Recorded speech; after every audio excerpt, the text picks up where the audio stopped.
Top of the morning, everybody. Welcome to another session of Message from the Streets.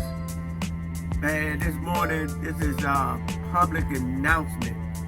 And it's for everybody, but it's most definitely for young people and parents of young people. And the topic is the most dangerous times of our lives.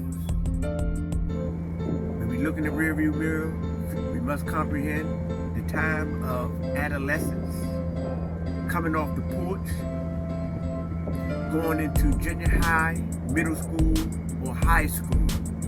This is time of development. This is time when our young people are infusing their morals and principles and that which they have been cultivated with through their family, and they're merging it with other people.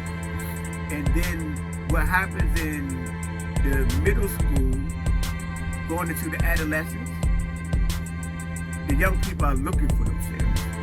So they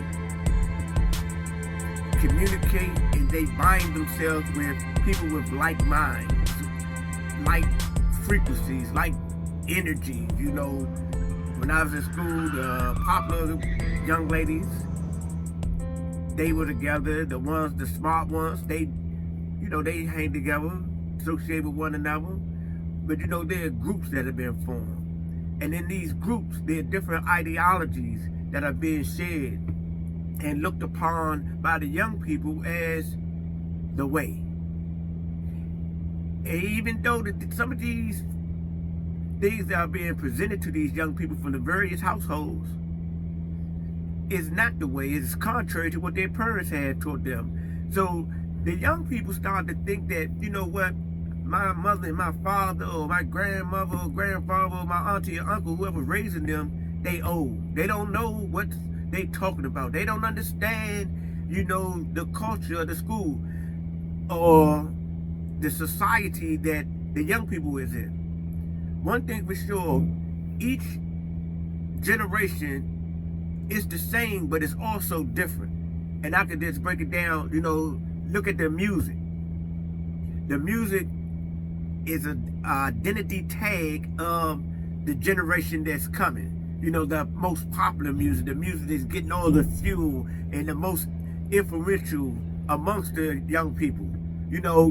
The music that is being promoted the most. At each age, it has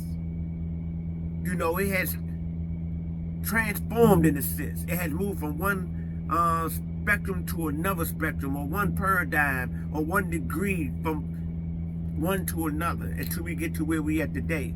So parents got to realize that even though things are the same, they're not the same. And this is where parents got to have a understanding or understanding mind and reason with their children, because your children, they're learning, they're finding themselves, and they're not you. They have your DNA. And you got to realize that children are going to do things. Young people are going to do things. And what you can do is, what we're supposed to do is inform them. So if your child or the person that you have guardianship over is doing contrary to what you have installed in them, you got to think before you interact with them, because you don't want to push them away. You won't want them to think that they can't talk to you no more, so they start deceiving you by lying to you. And you taught them not to lie, but because they know if they tell you the truth, that you're going to blow up, or you're going to go to a state of mind where they feel uncomfortable. So to avoid, being a part of that state of mind or experiencing this particular experience that the parent or the guardian is bringing, they're going to lie. Nobody want to be hollered at. Nobody want to be screamed at. So what I suggest, parents, is to reason with these children, these young people. Tell them about what's going on. And they're going to learn by trial and error. Nobody wants their child to become the neighborhood drunk, the drug addict, the prostitute, the whore, or any of those types of things. Because we love our children. But once they get to a certain age, They're going to make these choices that to be that which they choose to be, you know. And we can accept it or not accept it. But we say that we love our children. So if we love them, we got to continue on dialoguing with them, not talking down to them, but having a conversation and a dialogue with them. You know, try to reason it out, because hostility towards your child is not going to bring about the results in these day and times that you may think they is.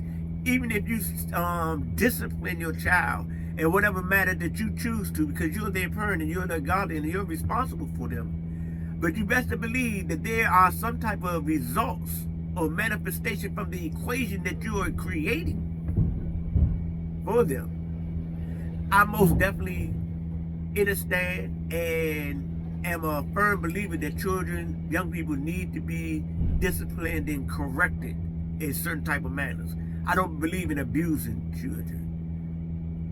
I don't believe in bullying children. I believe in raising them, because even though I'm a father, I have children, but my thing is I'm their guardian as well.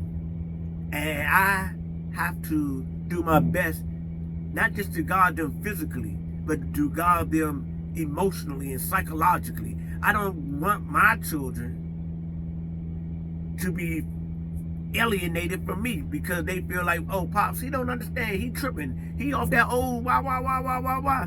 And some people, you get to that stage where as though, yeah, you so into what you think that is being an authoritarian over your child, you forget that you was a child. A lot of parents, once again, hypocrites, straight up hypocrites. You know, you did the same thing or something in the same manner that your child done, and now you ready to crucify him. Shame on you. It's a new way. We got to reason with them, because we're going to lose them. The society at hand is bombarding them with all this types of misinformation about who they want to be. They need to find out who they are and become comfortable with that. Parents, you got to play chess with your children. Think ahead of them. You know, my son's mother, she used to tell me she used to do some psychological things on my son. She used to, you know, engage him in a way where as though that he actually thinking that she was with him, but it made him comfortable when he started to share things with her that normally that he wouldn't have. And so she knew what was going on with him. And she didn't jump on him because she found out something that she didn't agree with. What she did was, most of the time she would bring it to me and I'd bring it to him, but I wouldn't bring it to him where as though I was like, you know, your mother told me this and that. Nah, I was like, you know what, son, my mans and them, they did this and this and this and this, or this happened with this shorty, I knew this and this and this and this and this. Bring him a lesson to let him reason in his mind to see the outcome of it. When you talk directly to your children in a hostile manner, defense is going up. You make them fearful. They're not gonna receive it properly. Some people say that fear is good, so they fear that, you know, I'm gonna tear that butt up. That they're not gonna do it. But what's gonna happen is that they're not gonna do it until they get up to a place in a stage where as though they become totally rebellious, get into a clique where they start doing drugs and alcohol, and then they start to become disrespectful because you didn't finesse the situation with your child correctly or in a proper manner. And yes, we're learning how to be parents, because we cannot take the lessons that we got from our parents and their parents, because we got to realize, especially in the so-called black community, that slavery still runs deep.